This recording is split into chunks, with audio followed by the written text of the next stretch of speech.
Alex has just stepped me through his blueprint to make any business work and make you $1 million business. From opening gyms to launching software startups, Alex knows how to make any business worth $1 million. So Alex, what are we going to learn today from you? So we're going to go through 9 steps. Number 1 is figuring out who you are. Number 2, who to sell to. Number 3 is what to sell them. 4, you got to get them to buy. Number 5, how many times. So this is getting them to buy more times. Number 6, who's going to help you do that even more. Number 7 is you're going to keep your advantage because now you're starting to get ahead, and then stick with it because this is usually when it's like, okay, I feel like business is starting to get boring. And then you just keep getting better and you never stop. And so those are 9 steps to building $1 million business as I've gone through in my life, and I try to translate for my audience. So tell us how people figure out who they are. What was the process that you went through, and what's the process people need to go through? So I think there's a lot of confusion around identity, and I think a lot of it is around like I want to have these traits, or like I wish I were more charismatic. I wish I were more patient, and I don't think people translate them into the behaviors that create the trait. And so the traits themselves are just bundled terms. So let's say someone's charismatic. They're like, I want to be charismatic. All right. Well, if I look at somebody and say, cool, be charismatic, someone would just stare back like, how, right? All you need to do is smile. Right. Very easy. No, but and so what's interesting is that you've already went to start translating it, but charisma, patience, a lot of these things are what I call bundled terms. And so they're single words that actually have series of behaviors underneath of them that when we see them in the wild, we then describe that person as charismatic. So they nod up and down when you talk, right? They repeat back what you say at the end of whenever you take a pause during your breathing. They do. They smile. They increase the volume of when they talk. And they have different tonalities, as in like they go up and then they go down, they speed up, they emphasize words. And so it's basically looking at all of these micro behaviors. And if you do all of these things, they shake hands firmly, they make eye contact. And so all of these things, then it's like, oh, so I don't need to try and be charismatic. I just need to nod when people are talking. I need to repeat back to them what they just said. I need to smile when they walk in the room. I need to be able to enunciate and speak with volume and not just be monotone. I need to go up and down and speed up and slow down when it's important. I need to shake people's hands with confidence. I need to make eye contact. If I do those things, other people will describe me as charismatic. And so when I look at the version of who I would like to be, I say, what are the traits that I think of? And then what are the behaviors that associate with those traits? And then that way it makes something that seems unattainable, like, man, I wish I were more X. It's like, well, you can be that if you just think, what must occur in order for someone to describe someone as this thing? And so that's been honestly one of the big things that like, it really changed my life, because a lot of these things feel like out of your control. It's like, I wish. But it's just a lot of times we just break skills out. It's the same thing when we're teaching someone. If I said, hey, build a company, you can go do that because that would be like a big bundled thing. Hey, can you just go build a company? Sure, I can. Yeah. Now, leveled down one, it's like, okay, so do you know how to advertise? Do you know how to sell? Do you know how to create a product or a service? Do you know how to hire people? It's like all of those are bundled skills underneath.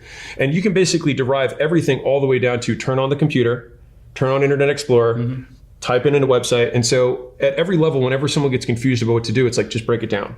And that's fundamentally how we like to train teams. But also it started with me, which is like, what do I need to do?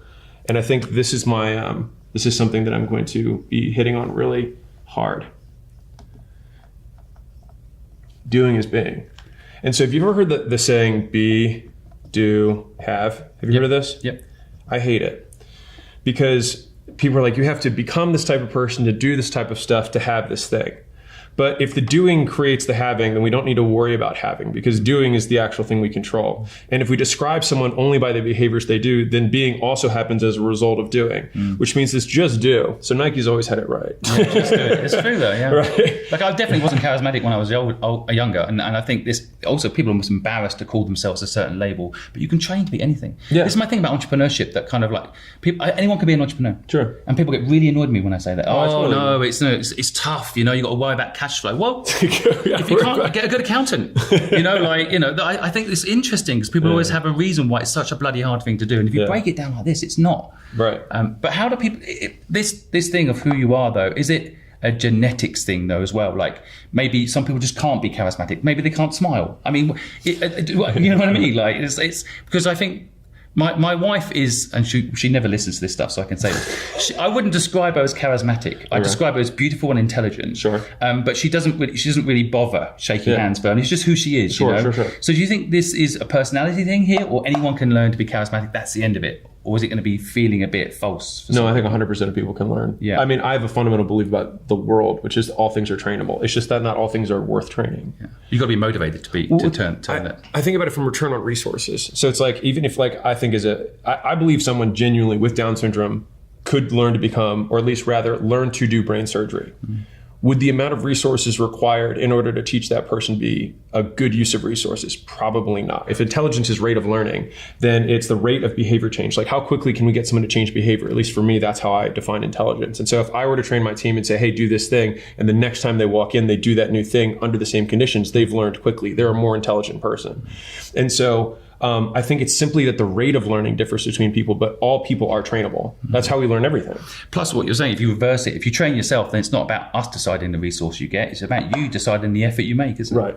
So concluding this bit, I mean, who you are is what you want to be, is it? So that goes back to modeling yourself and perhaps the people you admire or the people you have the life you want. Sure. And then go learn what they know. Mm-hmm. And do what they do. And I think that's, I'll actually give a one that I think is helpful for a lot of people is like, it's making sure that we're doing the things that they did at that stage. And so, if you want to become a billionaire, it doesn't mean go fly on private jets because billionaires fly on private jets. If you want to become tall, it doesn't mean you go play basketball. And so it's conflating what was the cause, what was the effect, right? And so we want to not model where people are today and how they act today, but we want to model the rise. We want to model what they did at the beginning. And so one of the tough parts about that is, usually when you're in the grind, like one of my biggest regrets in the world is that I have 0 sales that I had recorded when I was in person. And I have over 4,000 one-on-one sales that I had done. And all the stuff I learned there, I never had any recordings. And so it's like, because I didn't think, I'm going to later someday in the future have a YouTube channel and I'm going to be teaching this stuff. I was like just trying to sell memberships. Yeah, fair, you know what I mean? And so I say that because I try and remember to the best of my ability. And I do that through teaching, our teams and whatnot, like, hey, do this and do this. And so we do our best to remind everyone who's coming up, like, this is what I was doing. Don't look at what I'm doing now. Look at what I was doing then. I think, the doing things so powerful because that's how also you remember.